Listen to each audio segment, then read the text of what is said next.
Hello there once again. Welcome to Goalside.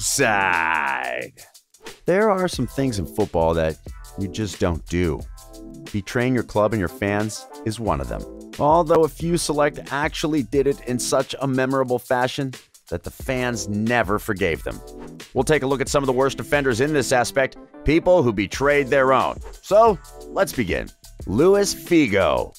It was the turn of the millennium and Barcelona were recovering after being unable to replicate their dream team, which ended its reign when Johan Cruyff resigned in 1996. Those turbulent years offered many ups and downs for Barcelona fans and players alike. Louis van Gaal was tasked with stabilizing the ship in 1997. Once he got to Barcelona, he found a strong backbone of the team led by Luis Figo himself. The Portuguese playmaker joined Barcelona back in 1995 and developed into an all-around midfielder capable of filling all sorts of roles for the team. Barca would win La Liga titles in 1998 and 1999, thus marking the 100th anniversary of the club's existence with a triumph.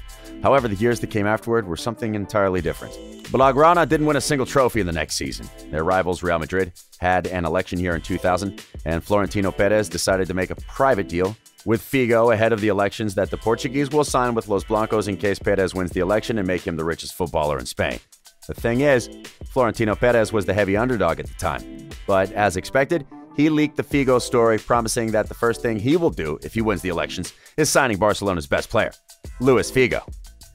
Real Madrid socios were tempted by this promise, choosing Perez as their president, and he delivered. Barcelona fans were shocked and the anger was off the charts. In one of his first matches back at Camp Nou, a pig's head was thrown at Figo once, showing just how much of disdain there was for the Portuguese in Catalonia.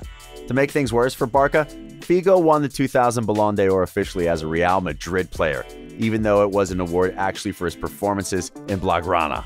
Ashley Cole. Widely considered the best fullback in the Premier League era, Ashley Cole made his mark by bursting forward and helping his team in attack, as well as defending the opposition winger almost perfectly at all times, no matter who it was. Many remember him as a historically good left back who stopped opponents in his tracks. However, if you ask Arsenal fans, Ashley Cole is nothing more than a traitor.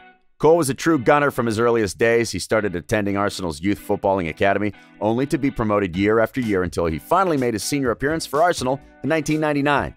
He impressed right from the get-go and would go on to win multiple trophies, including the Premier League twice with Arsenal.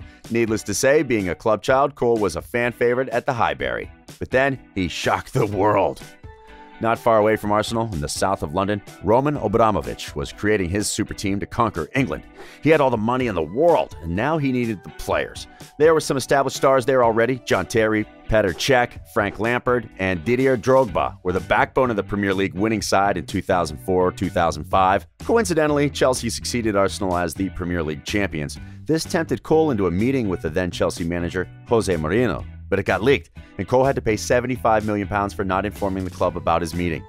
Chelsea were also fined with an additional £500,000. The deal fell through, but Cole was still the enemy for Arsenal fans. Then the negotiations between Chelsea and Arsenal continued the following summer in 2006. Arsenal were starting to build a new stadium, thus they needed all the money they could get. So the Gunners asked for $25 million for their left back. Chelsea didn't agree to this, and the deal only came through in the last seconds of the transfer deadline on the 31st of August 2006.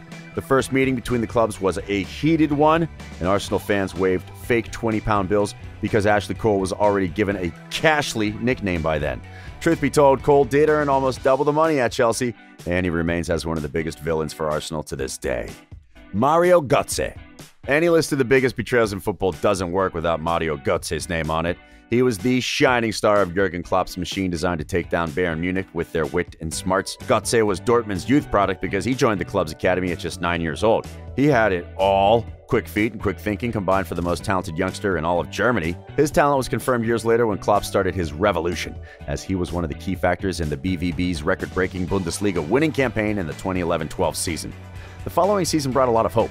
Dortmund just knocked out Real Madrid from the Champions League in the semifinals in style, although Götze picked up an injury in the meantime. On the other side, Bayern was waiting in the final as the first German final in the Champions League history was ready. But then it happened. In a sleazy move that didn't sit well with Dortmund board, Bayern published an announcement where they confirmed that Götze will sign for the Bavarians in the summer.